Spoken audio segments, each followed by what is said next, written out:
இன்றைக்கு நீங்கள் விரும்பினால் இன்றைக்கே கர்த்தர் உங்களை ஆசீர்வதிக்கிற ஒரு துவக்க நாளாக மாறுவதாக. இந்த வார்த்தையை உள்ளே இருக்கிறவர்களுக்கு மட்டுமல்ல, இந்த சத்தத்தை கேட்கிற அத்தனை பேருக்கும் ஒரு நற்செய்தியோடு இந்த முதலாவது நாள் கூட்டத்தை நாங்கள் ஆரம்பிக்கிறோம். அது என்னவென்றால், எங்கள் இரட்சகர் சாபங்களை ஆசீர்வாதமாக மாற்றுகிறவர். அவருக்கு அநேக பெயர்கள் உண்டு. அவர் அதிசயமானவர், ஆலோசனை கர்த்தா, வல்லமை உள்ள தெய்வம், நித்திய பிதா, சமாதான பிரபு, நீதி உள்ளவர், உண்மை உள்ளவர், அழைத்த தெய்வம் என்றெல்லாம் நூற்றுக்கணக்கான நாமங்கள் அவருக்கு இருந்தாலும் அவருடைய ஒரு மிக முக்கியமான ஒரு நாமம், சாபங்களை ஆசீர்வாதமாய் மாற்றுகிறவர் எங்கள் இரட்சகர் இயேசு. இந்த முதலாவது ராத்திரி வேளையில் நம்முடைய அநேகருடைய வாழ்க்கையில் இருக்கிற சாபங்களை ஆசீர்வாதமாக மாற்றுவார் என நான் நம்புகிறேன். நீங்கள் எத்தனை பேர் நம்புகிறவர்கள் இருக்கிறீர்கள்? எங்கள் வாழ்க்கையில் இருக்கிற சாபங்களை இயேசுவின் நாமத்தில் அது ஆசீர்வாதமாக மாறும் என நம்பினீங்கன்னா அந்த கைகளை உயர்த்தி அல்லது அந்த கைகளை தட்டி அப்பாவுக்கு ஒரு ஆமேன் என்று சொல்லுங்கள். ஆமேன், ஆமேன், ஆமேன், ஆமேன். இப்போ 2 மனிதர்களை உங்களுக்கு நான் காட்டுகிறேன். ஒரு மனிதன் தேவனால் சபிக்கப்பட்டவரையும் ஒரு மனிதன் தேவனால் ஆசீர்வதிக்கப்பட்டவரையும் உங்களுக்கு நான் ஆதியாகம புத்தகத்திலிருந்து காட்டுகிறேன். இப்போ எல்லோரும் ஆதியாகம புத்தகத்தை எடுத்து வைத்துக் கொள்ளுங்கள். எல்லோரும் என்ன கவனிங்க. இப்போ எங்கள் வீட்டில் இந்த முழு பைபிளே இல்லை அப்படின்னு சொல்கிறவங்க யாராவது இருக்கிறீங்களா? கையை உயர்த்தி காட்டுங்க பார்க்கலாம். நாங்கள் இந்த பரிசுத்த வேதாகமம் எங்கள் வீட்டில் இல்லைன்னு சொல்கிறவங்க யாராவது இருக்கிறீங்களா? உங்கள் கையை உயர்த்தி காட்டுங்க. சரி, ஆஃபர் முடிந்தது. அப்படி இருக்கிறவர்களுக்கு நாளைய தினத்தில் ஒரு பைபிள் தரலாம் என்று நினைத்தேன். இப்போது இனி கையை உயர்த்தினா கிடைக்காது. ஆமாம், சரி. இப்போ எல்லார்ட்டையும் பைபிள் இருக்கு இல்லையா? சிலர் இருந்து கொண்டு வர மாட்டாங்க. அவங்க நாளைய தினத்திலே கொண்டு வந்துடுங்க. ஆனால் நம்ம பைபிளில் இருந்து நம்ம வாசிக்கலாம், தியானிக்கலாம். அது கொஞ்சம் கூட நமக்கு பிரயோஜனமாக இருக்கும். இப்போ முதலாவதாக ஆதியாகம புத்தகம் அதனுடைய 3வது அதிகாரம். ஆதியாகமம் 3வது அதிகாரம் 17வது வசனத்தை வாசிக்கிறேன். பழைய ஏற்பாட்டிலே 4வது பக்கம். பின்பு அவர் ஆதாமை நோக்கி, நீ உன் மனைவியின் வார்த்தைக்கு செவி கொடுத்து புசிக்க வேண்டாம் என்று நான் உனக்கு விலக்கின விருட்சத்தின் கனியை புசித்தபடியினால் பூமி உன் நிமித்தம் சபிக்கப்பட்டிருக்கும். நீ உயிரோடு இருக்கும் நாளெல்லாம் வருத்தத்தோடே அதன் பலனை புசிப்பாய். நான் பின்னதாக அதை விளக்குகிறேன். இனி ஆதியாகம புத்தகம் 12வது அதிகாரம் 3வது வசனத்தை வாசிக்கிறேன். உன்னை ஆசீர்வதிக்கிறவர்களை ஆசீர்வதிப்பேன், உன்னை சபிக்கிறவனை சபிப்பேன். பூமியில் உள்ள வம்சங்கள் எல்லாம் உனக்குள் ஆசீர்வதிக்கப்படும் என்றார். ஒரு மனிதன் தேவனால் சபிக்கப்பட்டார், ஒரு மனிதன் தேவனால் ஆசீர்வதிக்கப்பட்டார். யாருமே சாபத்தை விரும்ப மாட்டோம். ஆனால் ஆண்டவருக்கு பிரியமில்லாததை செய்து சாபத்தை வாங்கி விடுவோம். எல்லாரும் ஆசீர்வாதத்தை விரும்புவோம். ஆனால் ஆசீர்வதிக்கப்படுவதற்கு வழி தெரியாமல் நின்று கொண்டிருப்போம். ஆண்டவர் ஆதாமை சபித்தார், ஆபிரகாமை ஆசீர்வதித்தார். 2க்கும் உள்ள வித்தியாசத்தை நான் உங்களுக்கு காட்டுகிறேன். நம்ம எல்லாருக்கும் தெரியும், ஆதாம் தேவனால் சபிக்கப்பட்டவர் என்று சொல்லி தேவன் சபித்த ஒரு மனிதன். நமக்கு தெரிந்தது போல முதல் 5 நாட்களிலே தேவன் ஏறக்குறைய எல்லாவற்றையும் உண்டாக்கி 6வது நாளிலே மனுஷனை உண்டாக்கினார். 6வது நாளிலே மனுஷனை உண்டாக்கி ஆதாமை அப்படியே ஏதேன் தோட்டத்திலே விட்டார்.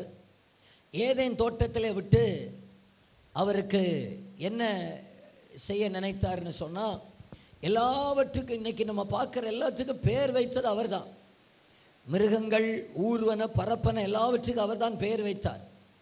ஆனால் இதில் ஒன்றை கூட தனக்கு ஏற்ற துணையாக அவர் பார்க்கவில்லை.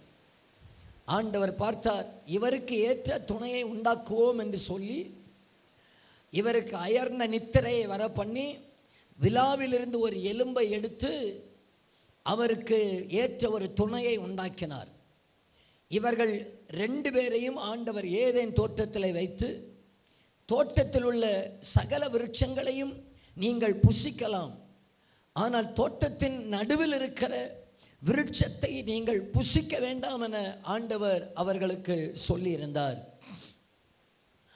ஆனால் அவர்கள் சர்ப்பமானது தன்னுடைய தந்திரத்தினால தேவன் விலக்கினதை புசிக்க வைப்பான் சாத்தான். தேவன் வேண்டாம் என்று ஒதுக்கிறதற்கு நேராக சாத்தான் நடத்துவான்.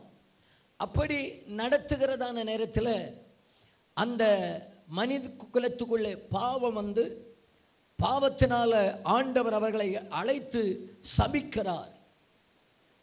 அது நிமித்தம் பூமி சபிக்கப்படுகிறது.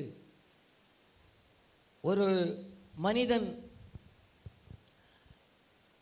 ரொம்ப பேசுவார். என்ன தெரியுமா பேசுவார்? தெய்வம் என்று ஒருவர் உண்டா? தெய்வம் என்று ஒருவர் இருந்தால் ஏன் ஆண்டவர் நன்மை தீமை அறியத்தக்கதென்று ஒரு கனியை அங்கே வைத்திருந்தார்? அப்படியே வச்சாலும் ஏன் சாப்பிடக்கூடாதுன்னு சொல்லியிருந்தார்? அப்படியெல்லாம் சொல்லி ரொம்ப வாய் பேசிக்கொண்டே இருந்தார். இதை ஒரு ராஜா கேட்டார், என்ன நீ ரொம்ப வாய் பேசுகிற அப்படின்னெல்லாம் அவர் உள்ளத்தில் அடக்கி கொண்டு அந்த மனிதனை அழைத்து சொன்னார், நீ நாளைக்கு அரண்மனைக்கு வா என்று சொல். நீ சாதாரண ஒரு கூலி தொழிலாளி, தொழில் செய்து கொண்டிருக்கிறவன். நான் உனக்கு ஒரு உயர்வை தருகிறேன். அது என்ன உயர்வென்றால், இந்த அரண்மனையில் இருக்கிற ஒரு 5-6 அறையுடைய சாவி உன்னுடைய கையிலே கொடுக்கிறேன். ஆனால் ஒரு அறையை மட்டும் நீ திறக்கவே கூடாது. மற்ற 5 அறைகளையும் நீ திறக்கலாம், திறந்து அதை நீ பயன்படுத்தலாம், நீ அதிலே சந்தோஷமாக இருக்கலாம். இப்போ 5 அறைகளிலே இந்த மனுஷன் சாவியை எடுத்து திறந்து பார்ப்பான். பிரம்மாண்டமான அறைகள், தங்கத்தால் அலங்கரிக்கப்பட்டிருந்தவைகள், விருப்பம் போல சாப்பாடு, இவைகளெல்லாம் பயங்கரமாக இருக்கிறது 5 அறைகளில். இப்போ ராஜா ஒரு அறையை திறக்கக்கூடாதுன்னு சொன்னார் இல்லையா? இப்போ இந்த மனுஷனுக்கு பார்க்கணும், அந்த 6வது அறையில் என்ன இருக்கிறது என்பதை பார்க்கணும். அதுதான் இவனுக்கு பயங்கர ஆசை. 6வது அறையில் என்ன இருக்கிறது என்று சொல்லி 1-2 நாள் ராஜாவுக்கு கீழ்ப்படிந்து பேசாமல் இருந்தவன், ஒரு நாள் யாரும் இல்லை என்று நினைக்கிறதான நேரத்தில் அந்த சாவியும் இவன் கையிலே தான் இருந்தது. அந்த 6வது அறையுடைய சாவியை திறந்தான். அங்கே திறந்தால் ஒன்றுமே இல்லை.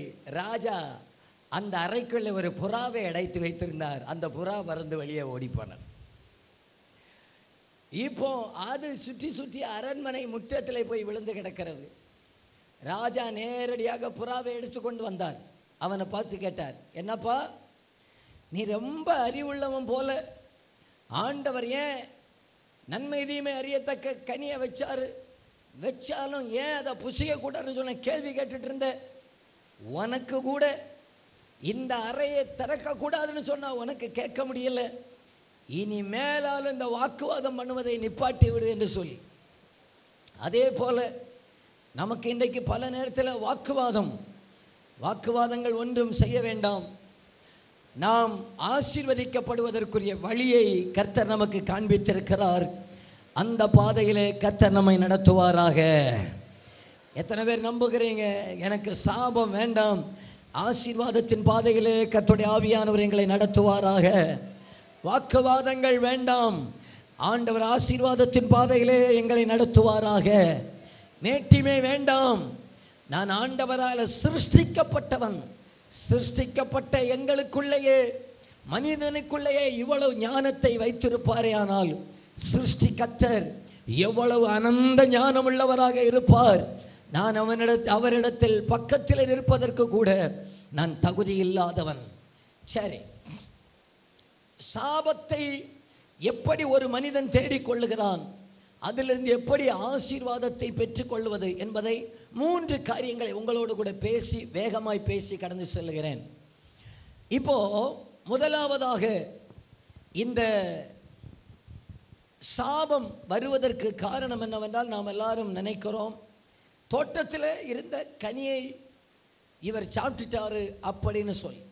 இல்லை, முதலாவதாக மனுக்குலத்துக்குள்ளே வந்த பாவம் என்னவென்றால் அவிசுவாசம். ஆண்டவர் அவர்களை பார்த்து சொல்லியிருந்தார், நீ இந்த பழத்தை புசித்தால் நீ சாகவே சாவா சொல்லியிருந்தார். சாத்தான் வந்து என்ன தெரியுமா சொன்னான், இந்த பழத்தை நீங்கள் புசித்தால் தேவர்களை போல ஆவீர்கள் என்று சொல். அப்போ இந்த உலகத்தில் வெளிப்பட்ட முதல் பாவம் என்னவென்றால் தேவனிடத்தில் விசுவாசம் இல்லாததுதான் முதல் பாவம். கர்த்தர் இதை சாப்பிடாதே என்று சொன்னதை அதற்கு நம்ப மாட்டாங்க. சாத்தான் சாப்பிடு என்று சொன்னால் சாத்தானுடைய வார்த்தையை நம்ம அவிசுவாசம் என்கிற ஒரு காரியம் மனிதனை சாபத்துக்கு நேராக நடத்தும். ஆனால் ஆபிரகாமை எடுத்து பார்ப்போமா? ஆபிரகாம் ஏன் ஆசீர்வதிக்கப்பட்டார்? ஆதாம் அவிசுவாசம் கொண்டான், ஆபிரகாமோ விடு என்று சொன்னதை விட்டார். கர்த்தருடைய வார்த்தைக்கு கீழ்ப்படிந்து விசுவாசித்தார், ஆண்டவரை விசுவாசித்தார், ஆண்டவருடைய வார்த்தையை விசுவாசித்தார், வாக்குத்தத்தத்தை விசுவாசித்தார். அது நிமித்தம் அவருடைய குடும்பம், அவருடைய வம்சம் ஆசீர்வதிக்கப்பட்டது. அப்போ முதல்ல நம்முடைய வாழ்க்கையில் இருக்கிற சாபம் ஆசீர்வாதமாய் மாறணும்னு சொன்னா முதல்ல விசுவாசிக்க வேண்டும். எங்கள் இரட்சகராகிய இயேசுவை விசுவாசிக்க வேண்டும். என் அன்புக்குரியவர்களே, நான் உங்களுக்கு சொல்கிறேன், ஆண்டவர் அன்றைக்கு ஆதாமுக்கும் ஏவாளுக்கும் விலக்கினது போல இன்றைக்கும் நம்மிலும் நம்முடைய குடும்பத்திலும் நம்முடைய தேசத்திலும் அநேகருக்கு கர்த்தர் அநேக காரியங்களை விலக்கி வைத்திருக்கிறார். விலக்கினதை தொட்டு சாபத்தை குடும்பத்திலே சேர்த்து வைக்காதிருங்கள். ஆண்டவர் விலக்கினதை தொட்டால் அந்த குடும்பத்துக்கு சாபம்தான் வரும். ஆண்டவர் செய்யக்கூடாததை செய்தால் நாம் சாபத்தை சேர்த்து வைக்கிறோம்.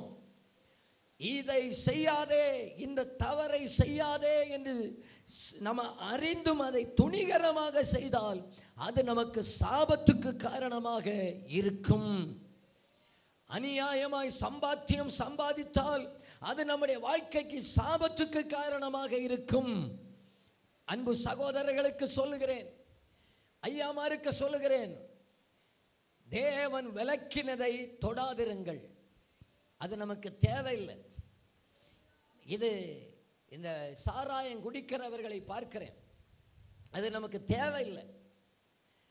அது அது விலக்கப்பட்டது, அது ஓரம் கட்டப்பட வேண்டியது, சமுதாயத்தை சீரழிக்கவே கூடியது.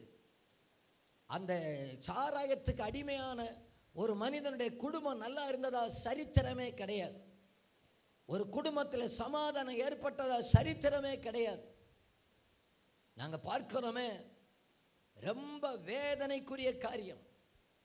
ஒரு சகோதரன் சாராயம் விலக்கப்பட்ட குடிச்சு குடிச்சு குடிச்சு குடிச்சு 2 பெண் பிள்ளைகள், ஆளு செத்து போனார். பிள்ளைக்கு இப்ப திருமணம் நடக்கிறது. அந்த பிள்ளைகளுடைய திருமணத்துக்கு கூட அந்த பிள்ளையை கரம் பிடித்து கொடுப்பதற்கு தகப்பன் இல்லை. விலக்கப்பட்டதை தொட்டு தொட்டு தொட்டு சொத்தை அழிச்சு சுகத்தை அழித்து கடைசியில் பிள்ளைகளுக்கு தகப்பன் இல்லாத நிலைமைக்கு கொண்டு வந்து விட்டது. அது நமக்கு தேவையா? ஆண்டவர் உங்களுக்கு நல்ல பிள்ளைகளை தந்திருக்கிறார். அந்த பிள்ளைகளுடைய வாழ்வாதாரத்துக்காகவாது, பிள்ளைகளுடைய எதிர்காலத்துக்காவது எங்களுக்கு தெரியும். நாங்கள் எத்தனை பிள்ளைகளை பார்க்கிறோம், குடித்து குடித்து குடித்து என் வயதில் இருக்கிற எத்தனையோ சகோதரர்கள் உயிருக்கு ஊசலாகி கொண்டிருக்கிறார்கள். எத்தனை பிள்ளைகள் பெற்றோர் பேரண்ட்ஸ் மீட்டிங் ஸ்கூலில் நடக்குது. என் அப்பாவை என்னால் கூட்டி கொண்டு வர முடியலை, எங்கள் அப்பா குடிச்சிட்டு போயிட்டாரேன்னு சொல்லுகிற வேதனைப்படுகிற பிள்ளைகள் எத்தனை தெரியுமா? சில ஆண்டுகளுக்கு முன்பாக ஒரு குறிப்பிட்ட ஒரு இடத்துல கன்வென்ஷன் முடித்து இப்படி மேடையிலிருந்து கீழே இறங்குகிறேன். ஒரு கால் ஊனமுற்றதான ஒரு பாட்டி ஒரு குழந்தையை கூட்டி கொண்ட இடத்துல ஜெபிக்க வருகிறார்கள். அந்த பிள்ளை இடத்துல கேட்டேன், எதற்காக ஜெபிக்க வேண்டும் என்று கேட்டேன். அந்த பிள்ளை என்ன தெரியுமா சொல்லிச்சு? அங்கிள், எங்க அப்பா போன மாசத்துல குடிச்சிட்டு வந்து எங்க முன்னால போட்டு எங்க அம்மாவை அடிச்சு கொன்னுட்டார். எனக்கு இப்ப அப்பாவும் இல்லை அம்மாவும் இல்லை. எங்க அப்பா ஜெயில இருக்கிறாரு, எங்க அம்மா செத்து போயிட்டாங்க. இந்த ஊனமுற்ற பாட்டி தனக்கு கிடைக்கிற ஒரு சின்ன வருமானத்தில் இந்த பிள்ளையை வளர்க்கிறாங்க. அந்த பாட்டி சொல்லுது, இவனுக்கும் இளையது இன்னொரு பிள்ளை இருக்குது என்று சொல்லி விளக்கப்பட்டதை செய்து விளக்கப்பட்டதை தொட்டார்கள். அந்த குடும்பம் தலைமுறைகள் கெட்டுவிட்டது. இந்த பிள்ளைகள் இப்ப அப்பாவையும் விட முடியல, அப்பாவை பார்க்கணும்னு சொல்லி இந்த பிள்ளைகள் அப்பாவை பார்க்கணும்னு சொல்லி ஜெயிலுக்கு கூட்டிட்டு போறாங்க தகப்பனை பார்க்கறதுக்கு பிள்ளைகளை. இந்த பிள்ளைகள் தகப்பனை பார்த்து கேட்குது, அப்பா ஏன்ப்பா அவன் அம்மாவை கொன்னீங்கன்னு. தகப்பனை சொல்றாரு, போதையில் தெரியாம பண்ணிட்டேம்மா, தெரியாம பண்ணிட்டேன், போதையில பண்ணிவிட்டேன். விலக்கப்பட்டதை தொடாதிருங்கள், அது நம்முடைய குடும்பத்துக்கு சாபத்தை கொண்டு வரும். தேவன் விலக்கினது தான். எனக்கு வேண்டாமே வேண்டாம் என்று சொல்லுங்கள். அநியாயமாய் 10 காசு எங்க வீட்டுக்கு வர வேண்டாம், அப்படி சாபமான ஒன்று எங்களுக்கு தேவையில்லை என்று சொல்லுங்கள். உங்க வாழ்க்கை அன்றைக்கு ஆபிரகாம் ஆண்டவர் விலக்கினதை இவரும் விலக்கினார். தகப்பனார் வேற தெய்வத்தை ஆராதித்தவன் என்று யோசுவா 24:2 இருக்கிறது. அந்நிய தெய்வத்தை விலக்க சொன்னார், விலக்கினார். இனத்தை விடு, விட்டார். தகப்பன் வீடை விடு, விட்டார். ஜனத்தை விடு, விட்டார். விலக்க வேண்டியதை விலக்கினார். கர்த்தர் அவரை ஆசீர்வதிப்பதற்கு ஆரம்பித்தார். இந்த முதலாவது ராத்திரி வேளையில் நாங்கள் உங்களுக்காக ஜெபிப்போம். நீங்க முதல்ல செய்ய வேண்டியது என்னவென்றால், விலக்க வேண்டியதை விலக்கினால் கர்த்தர் ஆசீர்வதிக்க ஆரம்பிக்கிறவராக இருக்கிறார். கர்த்தர் உங்க வாழ்க்கையை தொட ஆரம்பிப்பார். கர்த்தர் உங்களை பேச ஆரம்பிப்பார். உங்களோடு இடைபட ஆரம்பிப்பார். எத்தனை பேர் சொல்லுகிறீங்க, ஆண்டவரே நான் ஒன்றுமில்லாமல் தேவனால் சபிக்கப்பட்ட நிலைமையில எங்க குடும்பம் இருக்குமே, ஆனால் கர்த்தர் விலக்கினதை விலக்குகிறேன், தேவன் வெறுக்கிறதை வெறுக்கிறேன், தேவன் விரும்புகிறதை பிடிக்கிறேன். அதற்கு முதலாவது என்னவென்றால், இயேசுவை விசுவாசிக்கிறேன். என் இயேசுவை விசுவாசிக்கிறேன். என் இயேசு இல்லாமல் யாராலும் சாபத்தை மாற்ற முடியாது என்பதை விசுவாசிக்கிறேன். பாருங்க, ஆபிரகாம் 3 காரியத்தை செய்தார். அந்த 3 காரியமும் சபைக்கு நிழலாக இருக்கிறது. அதைத்தான் உங்களோடு கூட பேசுகிறேன். முதலாவது, அவர் தேவனை விசுவாசித்தார். புதிய ஏற்பாட்டு சபையில நான் முதலாவது வாசித்தேன், மரத்திலே தூக்கப்பட்ட எவனும் சபிக்கப்பட்டவன் என்று எழுதியிருக்கிறபடி கிறிஸ்து நமக்காக சாபமானார் என்று. அப்போ முதலாவது, ஆபிரகாம் தேவனை விசுவாசித்தது போல நீங்களும் நானும் இயேசுவை விசுவாசிப்போமே, ஆனால் நம்முடைய சாபம் மாறி ஆசீர்வாதம் கிடைப்பதற்கு ஆரம்பிக்கும். எத்தனை பேர் எனக்கு புரியுதுன்னு சொல்லுகிறவர்கள் கரம் உயர்த்தி கர்த்தருக்கு ஒரு அல்லேலூயா சொல்லுங்க பார்க்கலாம். எல்லாரும் என்ன கவனிங்க, ஆதாம் சபிக்கப்பட்டார், ஆபிரகாம் ஆசீர்வதிக்கப்பட்டார். இயேசுவை ஆண்டவர் ஆசீர்வாத வாய்க்காலாக நமக்காக நிறுத்தி இருக்கிறார். அவர் சாபத்தை சுமந்து இருக்கிற பலியாக நிறுத்தி இருக்கிறார். அப்போ ஆபிரகாம் ஆசீர்வதிக்கப்பட்டது போல நாமும் ஆசீர்வதிக்கப்பட வேண்டுமே, ஆனால் முதல்ல இயேசுவை விசுவாசிக்க வேண்டும்.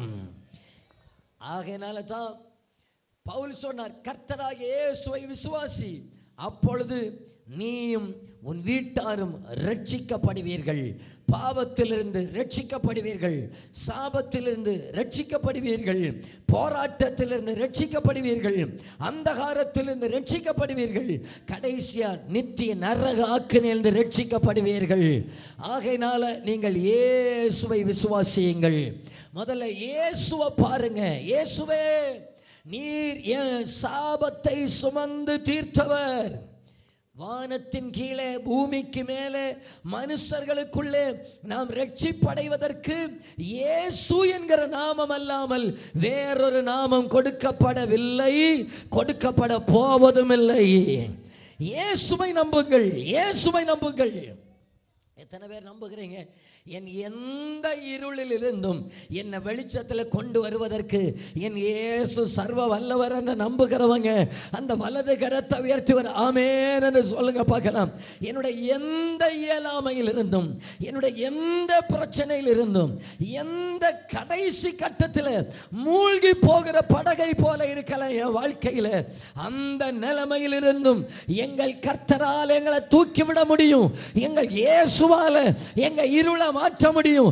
எங்க இயேசுவால எங்க அந்தகாரத்தை மாற்ற முடியும்னு விசுவாசிக்கிறவர்கள் கையை தட்டி இயேசுன்னு சொல்லுங்க. நீங்க இருக்கிற இடத்துல வாயை திறந்து இயேசுவேன்னு சொல்லுங்க பார்க்கலாம். இயேசு இயேசு இயேசு இயேசு என்கிற அந்த வெளிச்சம் உதிக்கும், இருள் விலகும் இயேசுவின் நாமத்தினால, அந்தகாரங்கள் விலகும், சாப கட்டுகள் விலகும் இயேசுவின் நாமத்தில். முதல்ல நமக்கு தேவை விசுவாசம். ஐயா, நீங்கள் ஒருவேளை இதுவரைக்கும் இயேசுவை அறியாத யாராவது எங்க சத்தத்தை கேட்டுக்கொண்டு சமாதானம் இல்லாமல் ஆதாமை போல தொட்ட வேலையில தோல்வி, குடும்ப வாழ்க்கையில தோல்வி, தொழிலிலே தோல்வி, குடும்பத்திலே சமாதானம் இல்லாமல் சின்ன பின்னமாக்கப்பட்ட நிலைமைகளே வெறுமையோடு கூட இருப்பீர்கள் என்று சொன்னால், இன்றைக்கு உங்களுக்கு தான் நற்செய்தி. உங்கள் தலையை உயர்த்துகிற ஒரு கர்த்தர் சிலுவையிலே நிற்கிறார். உங்களை வாழ வைக்கிற ஒருவர் சிலுவையிலே நிற்கிறார். உங்களை தூக்கி எடுக்கிற ஒரு கர்த்தர் சிலுவை சுமந்தார். உங்கள் குடும்பத்தின் சாபத்தை மாற்றுகிற ஒரு கர்த்தர் சிலுவையை சுமந்தார். உங்கள் நிந்தனைகளை மாற்றுகிற ஒரு கர்த்தர் சிலுவை சுமந்தார். அவள்தான் எங்கள் இரட்சகராகிய இயேசு கிறிஸ்து. பாவம் அறியாதவர் நமக்காக பாவமாக்கப்பட்டார். மரத்திலே தூக்கப்பட்டவன் எவனும் சபிக்கப்பட்டவன் என்று எழுதியிருக்கிறபடி உங்கள் மேல இருக்கிற சாபம் என்கிற இருள், உங்க மேல இருக்கிற பாவம் என்கிற இருள், உங்க மேல இருக்கிற அந்தகாரம் என்கிற இருளை வெளிச்சமாய் மாற்றுகிற ஒரு இயேசு உலகத்தில் உதித்தார்.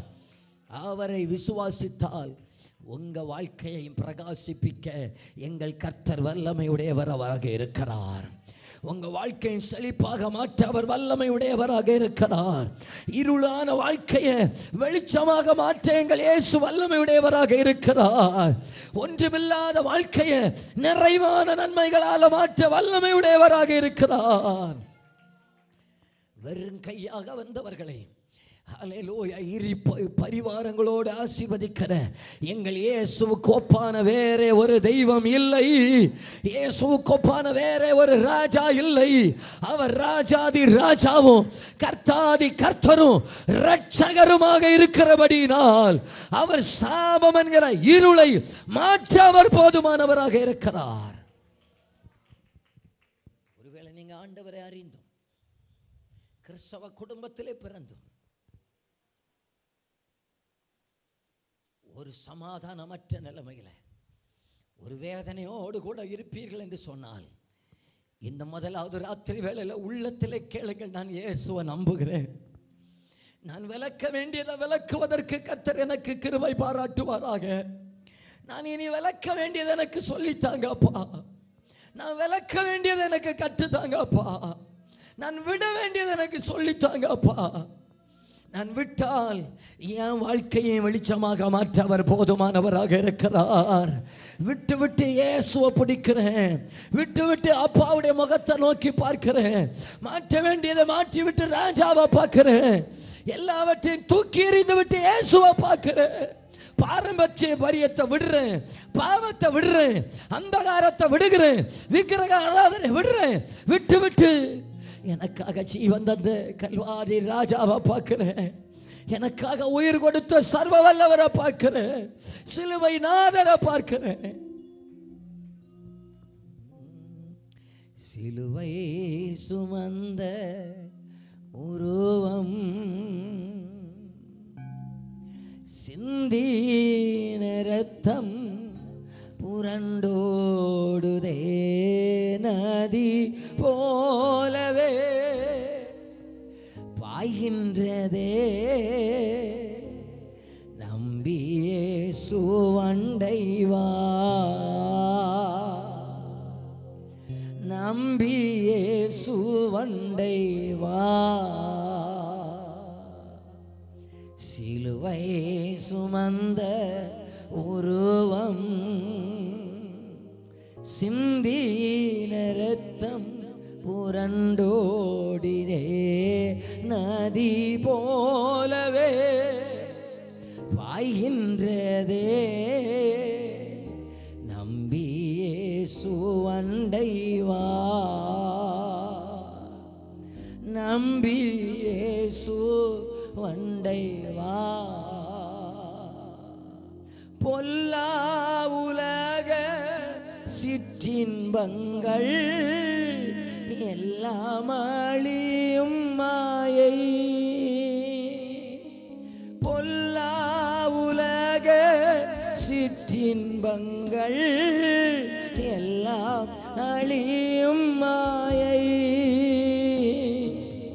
காணா நிலையான சந்தோஷம் பூவியில் கர்த்தாவின் அன்பண்டை வா. காணா நிலையான சந்தோஷம் பூவியில் கர்த்தாவின் அன்பண்டை வா.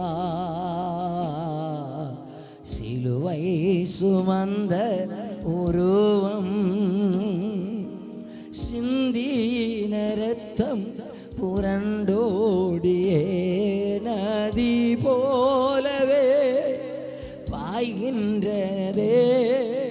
நம்பி சுவண்டை வா,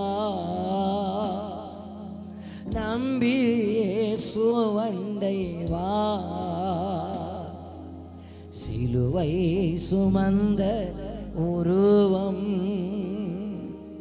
சிந்தின இரத்தம் புரண்டோடியே நதி போலவே பாய்கின்றதே. நம்பி இயேசுவண்டை வா, நம்பி இயேசுவண்டை வா. எத்தனை பேர் விசுவாசிக்கிறீங்க? எத்தனை பேர் என் இயேசுவை விசுவாசிக்கிறீங்க? அவரால் என் சாபம் மாறும்னு விசுவாசிக்கிறவங்க இந்த தலைக்கு மேலே ஒரு கையை தட்டி வர ஆமேன்னு ஆர்ப்பரிங்க பார்க்கலாம். ரெண்டு கையை தட்டி சொல்லுங்க பார்க்கலாம். என் சாபத்தை ஆசீர்வாதமாய் மாற்றுகிற எங்கள் ராஜா இயேசு ஒருவர் இருக்கிறார். அவர் நாமம் அதிசயமானவர், சாபத்தை எடுக்கிற நாமம். ஆபிரகாம் ஆசீர்வதிக்கப்படுவதற்கு ஒன்றாவது காரணம், அவர் தேவனை விசுவாசித்தார். 2, இந்த ஆதாம் சபிக்கப்படுவதற்கு காரணம் கீழ்ப்படியாமை. ஆண்டவர் என்ன செய்யாதன்னு சொன்னாரோ அதை செய்வார். சாத்தான் என்ன சொல்றானோ அதை கரெக்டா செய்வான். அந்த மாதிரி ஆட்கள் மட்டும் கையை உயர்த்தி வர லேலியா சொல்லுங்க பார்க்கலாம். லேலுயா. மழை பெஞ்சாலும் உஷாரா தான் இருக்கிறீங்க. என் அன்புக்குரியவர்களே, கர்த்தர் என்ன வைத்திருக்கிறாரோ அதற்கு அப்படியே கீழ்ப்படியணும், எனக்கு கிருபை தரணும்னு சொல்லுகிறவங்க அந்த கரங்களை உயர்த்தி காட்டுங்க பார்க்கலாம். அது நன்மையானாலும் தீமையானாலும், என் பார்வையில் சரியானாலும் தவறானாலும், கர்த்தருடைய வார்த்தைக்கு நான் அப்படியே கீழ்ப்படியலான்னு சொல்லுகிறவங்க கையை உயர்த்தி வராமேன்னு சொல்லுங்க பார்க்கலாம். இப்போ எல்லாரும் என்ன கவனிங்க, இந்த மனுஷன் ஆண்டவருக்கு கீழ்ப்படிய மாட்டார், வேற யாருக்கோ கீழ்ப்படிவான். ஆனால் இந்த ஆபிரகாமை பார்த்தீங்கன்னா கர்த்தர் என்ன சொன்னாலும் அப்படியே கீழ்ப்படிவார். குடும்பத்தை விடனா விடுவார். எல்லாரும் என்ன கவனிங்க, நான் யோசித்து பார்த்தேன்.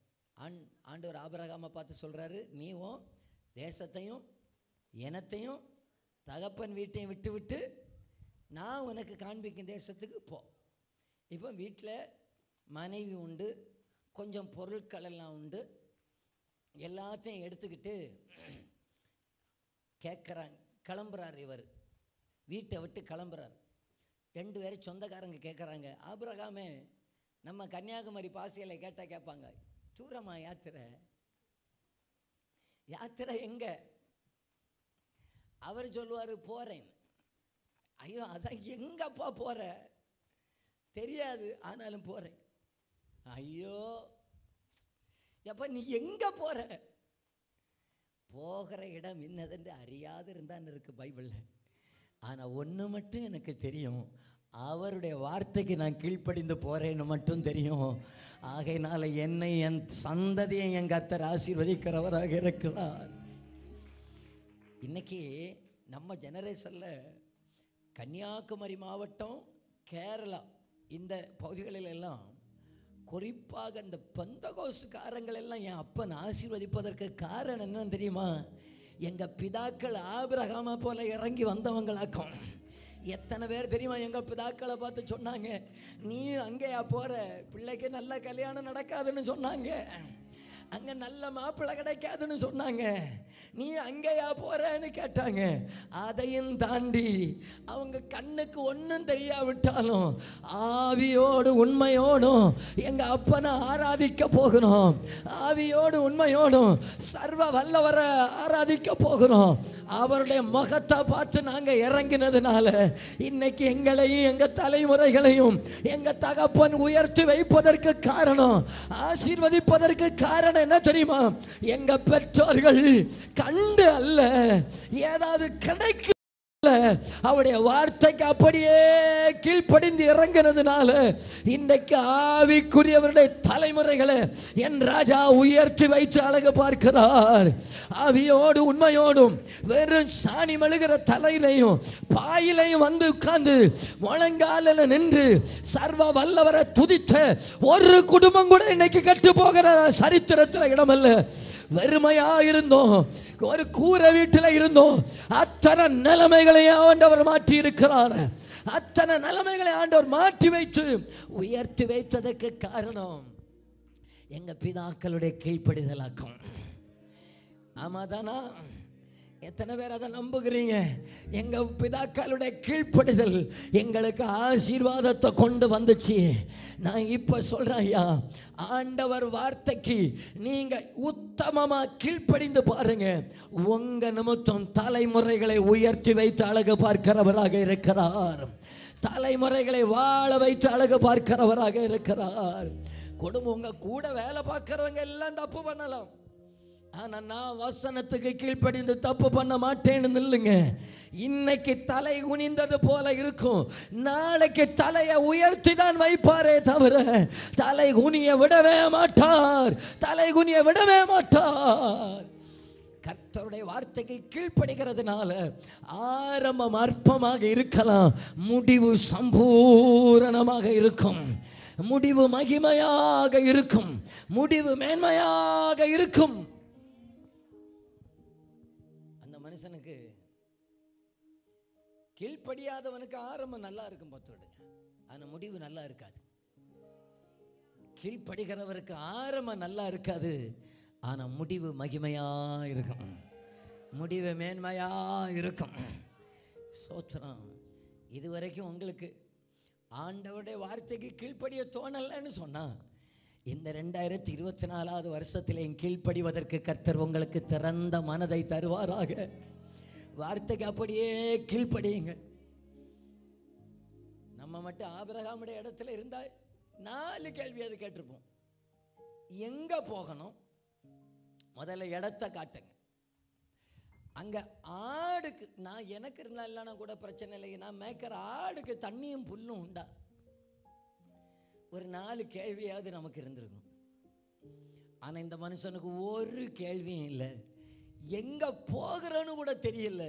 ஆனால் கீழ்ப்படிந்து இறங்கி வந்தார். கீழ்ப்படிந்து இறங்கி வந்தார்.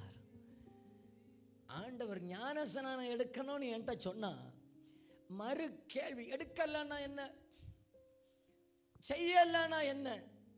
இப்படிப்பட்டவங்களை வச்சு ஆண்டவருக்கு ஒன்றும் செய்ய முடியாது. கேட்டீங்களா?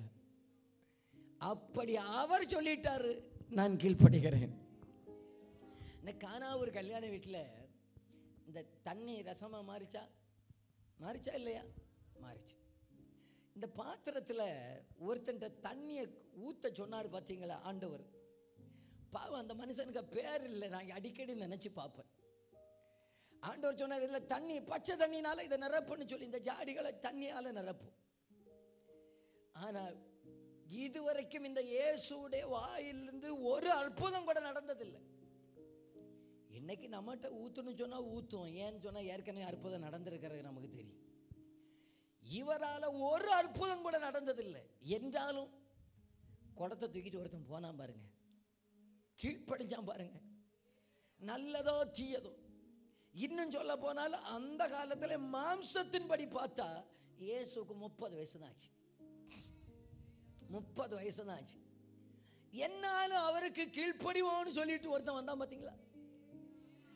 இவர் வீட்டுக்காரர் கூட கிடையாது, வந்த விருந்தாளியாக்கும், கல்யாணத்தை அழைப்பு பெற்று வந்த ஆளாகும்.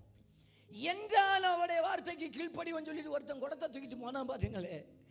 அநேகருக்கு அது ஆசீர்வாதமாக மாறிச்சா இல்லையா? ஒரு மனுஷனுடைய கீழ்ப்படிதல் அநேகருக்கு தாகம் தீர்க்கிறதாக மாறிச்சா இல்லையா? அநேகர் திருப்தி அடைவதற்கு காரணமாக மாறிச்சா இல்லையா? அநேகர் சம்பூரணமாக சமாதானத்தோட போவதற்கு காரணமாக மாறிச்சா இல்லையா?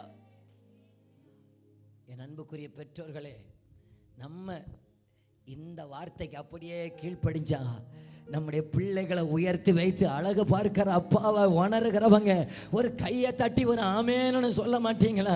நான் இந்த வார்த்தைக்கு கீழ்ப்படிஞ்சா என் தகப்பன் என்னை விடமாட்டாரு, எங்க தலைமுறையை விடமாட்டாரு, என் எதிர்காலத்தை விடமாட்டாரு. இந்த வார்த்தைக்கு கீழ்ப்படிந்த என்னை விடமாட்டாரு கர்த்தர்.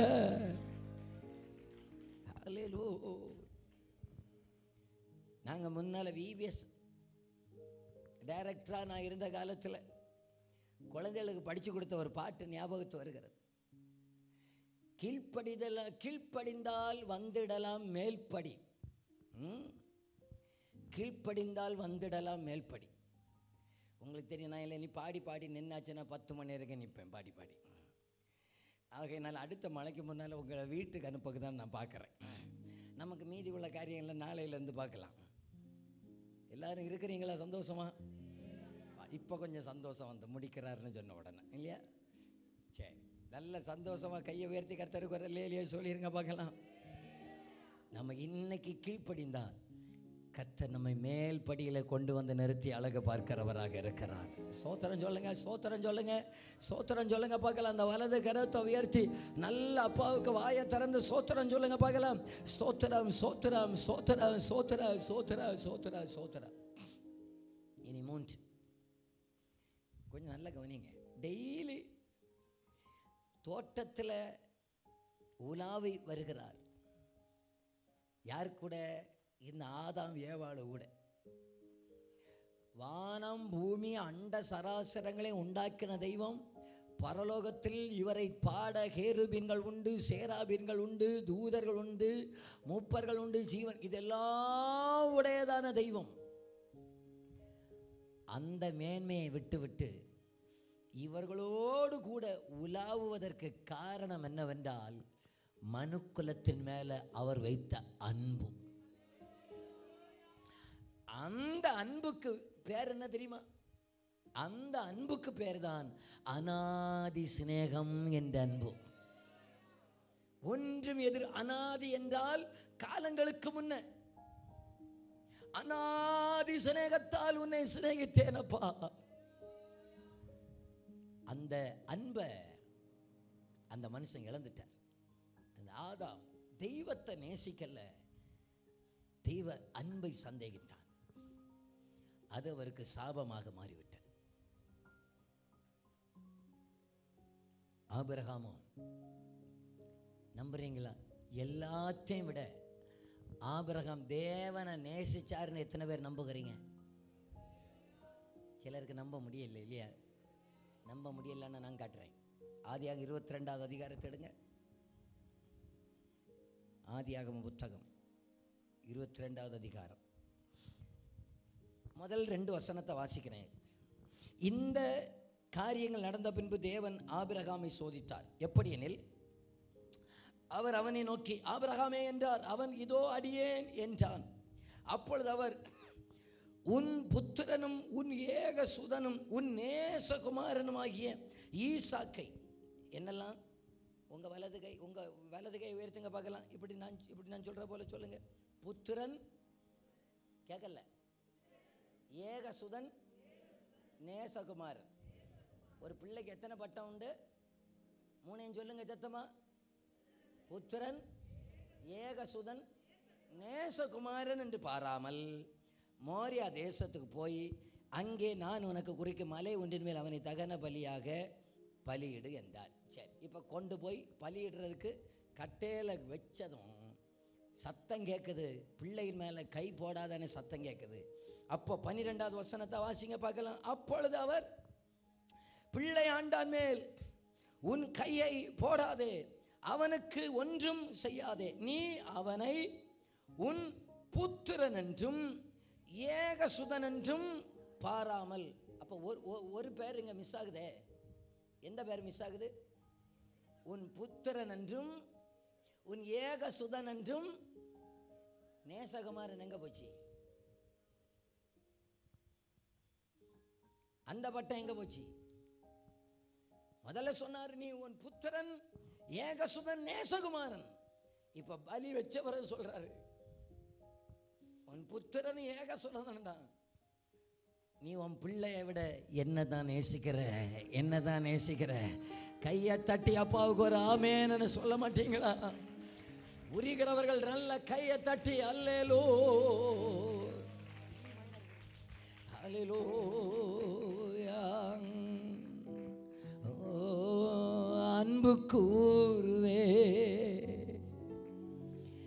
இன்னும் அதிகமா ஆராதிப்பே இன்னும் ஆர்வமாய். எல்லாரும் என்ன கவனிங்க. நம்ம இன்னும் ஒரு வசனம் கூட வாசித்துட்டு பாடுவானா, அப்போ உங்களுக்கு புரியும். இந்த மனுஷன் சர்வ வல்லமை உள்ள கர்த்தர் என்னோடு கூட உலாவுகிறார். அந்த உறவை மெயின்டைன் பண்ண தெரியல, சபிக்கப்பட்டவனாக மாறினான். எல்லாவற்றுக்கும் மேலாக 100 வயசுல கிடைச்ச பிள்ளையா இருந்தாலும் பரவாயில்ல, என் பிள்ளையை விட என் கர்த்தர் தான் எனக்கு மிக முக்கியம். என் கர்த்தர் தான் அன்புள்ளவர். அவரை பிடிச்சார் பார்த்தீங்களா? இனி அப்படியே புதிய ஏற்பாட்டு சபைக்கு வருவோமா?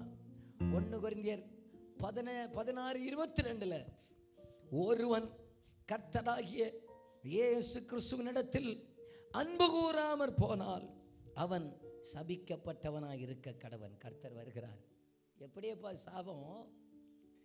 எல்லாரும் என்ன கவனிங்க. நான் நேசிக்க வேண்டியவரை நேசிக்காம,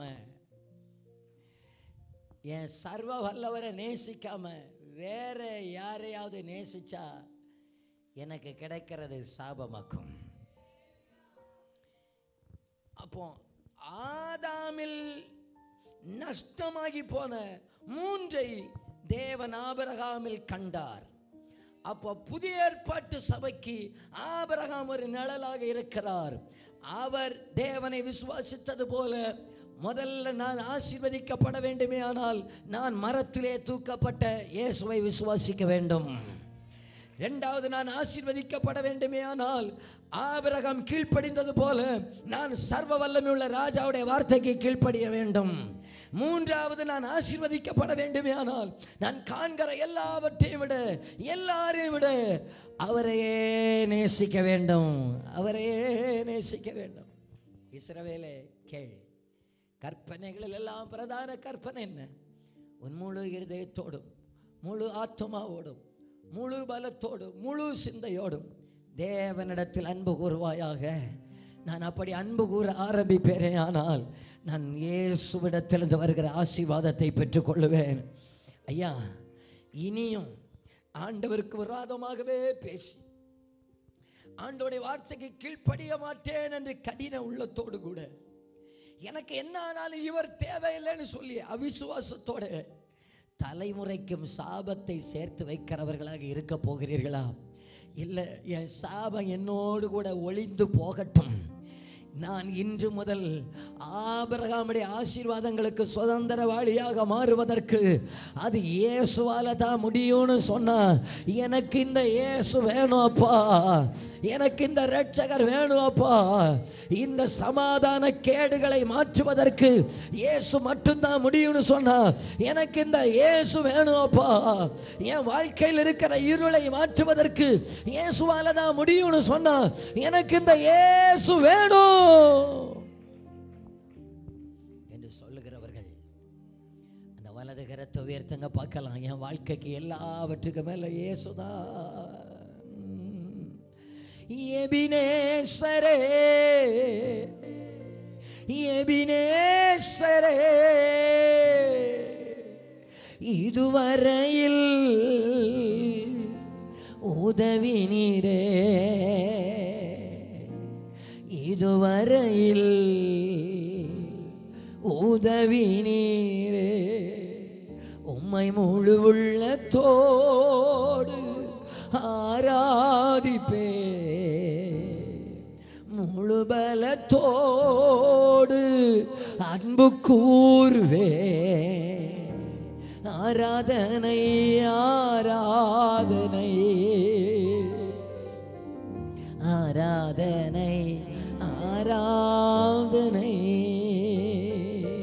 ஆண்டவரே, நான் உம்மை நேசிக்கிறேன் அப்பா. முதல்ல ஆண்டவரை நேசிச்சு தான் கர்த்தருக்குள்ள வந்தவங்க. கொஞ்சம் வசதி வந்ததும், கொஞ்சம் பணம் வந்ததும், கொஞ்சம் பெயர் வந்ததும், கொஞ்சம் பொருள் வந்ததும் உலகத்தின் மேல் அன்பு கூறுவீர்களே, ஆனால் அது தேவனுக்கு விரோதமான பகை என்று பைபிள் சொல்லுகிறது. உலகத்தில் உள்ளவைகளிலும் அன்பு கூறாதிருங்கள். அதற்கு மேல நமக்காக ஜீவன் தந்த ஒரு அப்பா இருக்கிறார், நமக்காக உயிரை கொடுத்த ஒரு ராஜா இருக்கிறார், நம்ம நேசிக்க தகுந்த ஒருவர், எந்த காலத்திலேயும் நம்மை கைவிடவே செய்யாத ஒருவர், எந்த காலத்திலேயும் நம்மை மறக்காத ஒருவர். நான் உங்களுக்கு புரியுற போல சொல்றேன்.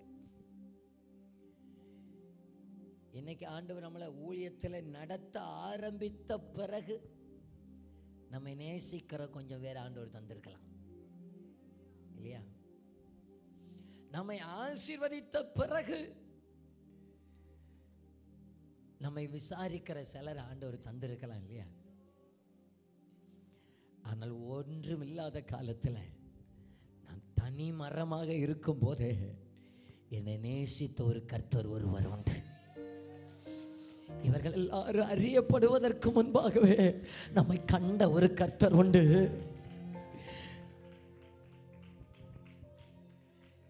நான் இந்த உலகத்தில் வெளிப்பட்ட பிறகுதான் நம்முடைய தாய் ஒருவேளை நம்மை நேசிக்க ஆரம்பித்திருக்கலாம். நம்முடைய திருமணத்துக்கு பிறகு நம்முடைய கணவன் அல்லது மனைவி நம்மை நேசிக்க ஆரம்பித்திருக்கலாம். நம்முடைய பிள்ளைகளுக்கு ஒரு நல்ல ஒரு மனது வந்த பிறகு பிள்ளைகள் நம்மை நேசிக்க ஆரம்பித்திருக்கலாம்.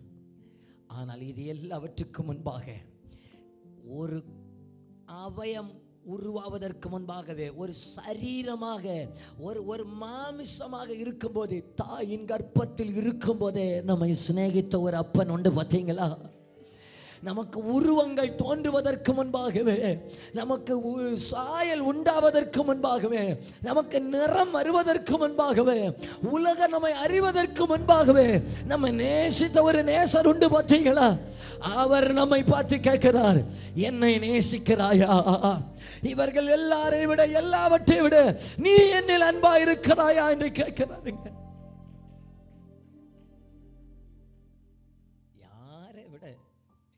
இயேசுவை நேசிக்கிற ஒரு நல்ல இருதயத்தை கர்த்தர் எனக்கு தரணும்னு சொல்லுகிற உள்ளங்களை இந்த முதலாவது ராத்திரி வேளையில கர்த்தர் நமக்கு இதுக்குள்ள இருந்து எழுப்புவாராக.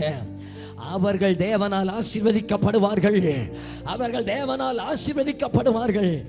நான் என்ன செஞ்சாலும் தேவன் மேல உள்ள அன்பினால, நான் ஊழியம் செய்கிறது கர்த்தர் மேல உள்ள அன்பினால, நான் ஆராதிக்கிறது கர்த்தர் மேல உள்ள அன்பினால. அன்பினால ஆராதிக்கிறவங்களை எங்களுக்கு தெரியும். நாங்க சொல்ல வேண்டிய அவசியம் இல்லை. வாயை திறங்கன்னு சொல்ல வேண்டிய அவசியம் இல்லை. கை தட்டுங்கன்னு சொல்ல வேண்டிய அவசியம் இல்லை. சோத்திரம் பண்ணுங்கன்னு சொல்ல வேண்டிய அவசியம் இல்லை. அவங்க வந்தா பாட ஆரம்பிப்பாங்க. அது தேவனுடைய அன்பு அவர்களை நெருக்கி ஏவும். கர்த்தருக்கு இன்னைக்கு யாரு தெரியுமா தேவை? கர்த்தரை ஆழமாய் நேசிக்கிறவர்களை ஆண்டவர் தேடுகிறார். துன்மார்க்கனுக்கும் நீதிமானுக்கும் வித்தியாசத்தை உண்டாக்குகிற ஆண்டவர். நான் இப்படி சொல்லட்டுமா? தெய்வத்தை சிநேகிக்கிறவர்களுக்கும் சிநேகியாதவர்களுக்கும் வித்தியாசத்தை உண்டாக்க போகிறார். தெய்வ சிநேகத்தை உணர்ந்த ஆபிரகாமை ஆசீர்வதித்தவர், தெய்வ சிநேகத்தை உணராதவன் மேல சாபத்தை வைத்தவர். நீங்க எத்தனை பேர் சொல்லுகிறீங்க, ஆண்டவரே கர்த்தர் என்னை எவ்வளவுதான் உயர்த்தினாலும் இயேசுவையே நான் நேசிக்கணும்னு சொல்லுகிறவங்க அந்த வலது கையை உயர்த்தி காட்டுங்க பார்க்கலாம். என் அன்பு இயேசுவின் மேல. தனிமையின் பாதையில் தகப்பனே உன் தோளில் சுமந்ததை நான் மறப்பேனோ, சுமந்ததை நான் மறப்பேனோ. எத்தனை அன்பு என்மே, எத்தனை பாசம் என்மே, எத்தனை அன்பு என்மே, எத்தனை பாசம் என்மே. இதற்கு ஈடு என்ன தருவேனா? இதற்கு ஈடு என்ன தருவேனா? பலர் சபித்து என்னை தூற்றும் போதெல்லாம் என்னை ஆசீர்வதித்து உயர்த்தி மகிழ்ந்தீரே. பலர் சபித்து என்னை தூற்றும் போதெல்லாம் என்னை ஆசீர்வதித்து உயர்த்தி மகிழ்ந்தீரே. உம் உள்ளத்துக்குள் என்னை வரைந்தீரே. இதற்கு ஈடு என்ன தருவேனா?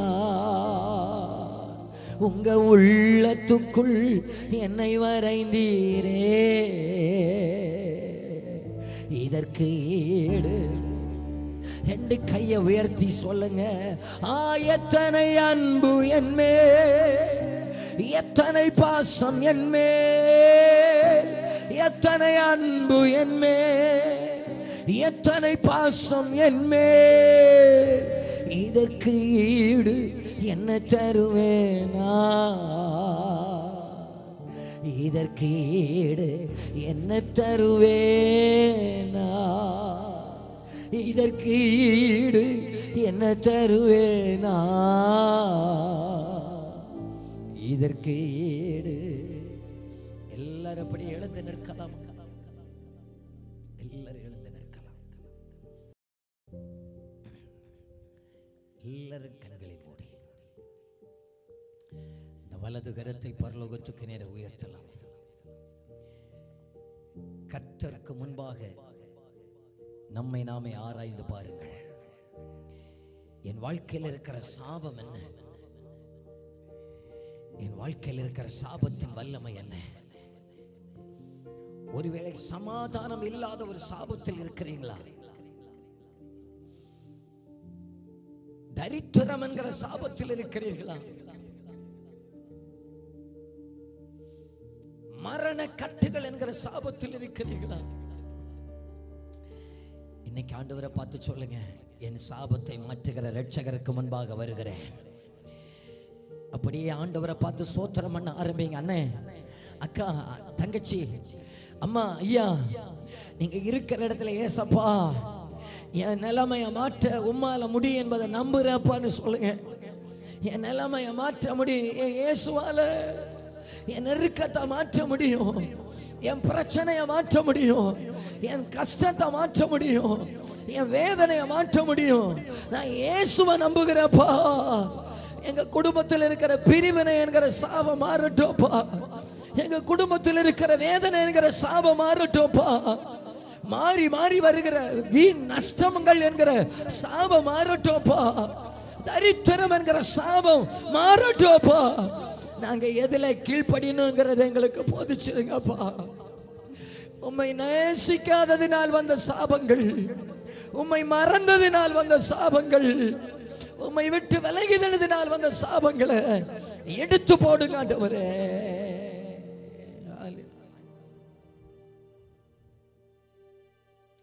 இந்த பாடலுடைய ஒரு அடி நம்ம எல்லாரும் கையை தட்டி நம்ம பாட போகிறோம்.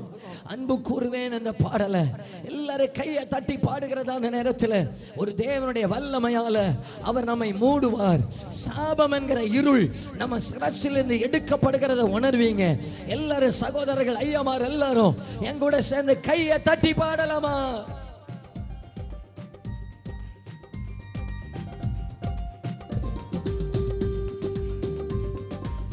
நன்றி அப்பா, நன்றி அப்பா.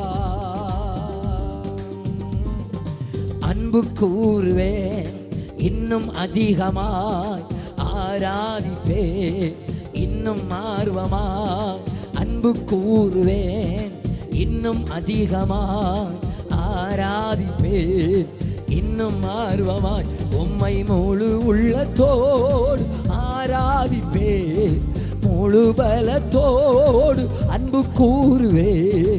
ஆராதனை ஆராதனையே, ஆராதனை ஆராதனையே, ஆராதனை ஆராதனையே, ஆராதனை ஆராதனையே.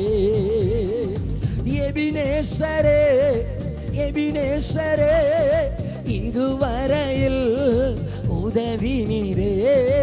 எபினேசரே, எபினேசரே, இதுவரையில் உதவி நீரே, இதுவரையில் உதவி நீரே.